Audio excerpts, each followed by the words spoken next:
ආයිබෝවන් කියලා පිළිගන්නවා study tips CMR YouTube නාලිකාව හරහා අරගෙන එන තවත් අලුත් වීඩියෝ එකක් එක්ක අද වීඩියෝ එකෙන් කතා කරන්න බලාපොරොත්තු වෙන්නේ 2025 අපොස සාමාන්‍ය පෙළ විභාගයේ ප්‍රතිඵල නිකුත් කිරීම සම්බන්ධව.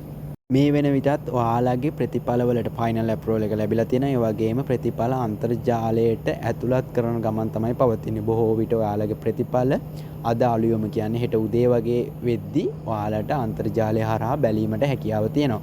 ප්‍රතිඵල නිකුත් කරපු ගමන් අපි මේ නාලිකාව හරහා දැනුවත් කරනවා. අනිවාර්යෙන් අපේ channel එක subscribe කරලා තියාගන්න. ඒ වගේම WhatsApp group එක link එක description එකේ දාලා තියන්නම්. අනිවාර්යෙන් ඒකට සම්බන්ධ වෙලා ඉන්න. ඒකෙත් අපි update කරනවා රිසල්ට් නිකුත් වෙච්ච ගමන්ම. ඒ වගේම විශේෂයෙන්ම කියන්න ඕනේ ප්‍රතිඵල නිකුත් වෙච්ච ගමන් ඩොනේට් වෙබ්සයිට් එක හරහා ලොකු ට්‍රැෆික් එකක් ඇති වෙනවා. එතකොට ඔයාලට රිසල්ට් නිකුත් කරපු ගමන් ඔයාලගේ ප්‍රතිඵලය බලා ගන්න හැකියාවක් නැති වෙයි. මොකද මේ ට්‍රැෆික් එකත් එක්ක. ඒ නිසා ප්‍රතිඵල නිකුත් කරාට පස්සේ ටික වෙලාවක් වා රැඳිලා ඉන්න. පැය භාගයකට වගේ පස්සේ ඔයාගේ රිසල්ට් එක කිසිම ගැටලුවක් නැතුව බලා ගැනීමේ හැකියාව තියෙනවා. ඔයාලා කලබල වෙලා හැමෝම එකපාර සයිට් එකට ලොග් වෙලා එතනින් පස්සේ සයිට් එක ඩවුන් වුණොත් ඔයාලට රිසල්ට් බලා ගන්න තවත් කල් යයි. ඒ නිසා ඉවසීමෙන් වැඩ කරන්න ඔයාලගේ ප්‍රතිඵල ඔයාලට ඉක්මනින්ම බලා ගැනීමේ හැකියාව ලැබෙයි. මේ වගේම තවත් අලුත් වීඩියෝ එකකින් හම්බෙමු. මේ වීඩියෝ එකත් එක්ක ඔයාලට සුබ දවසක්.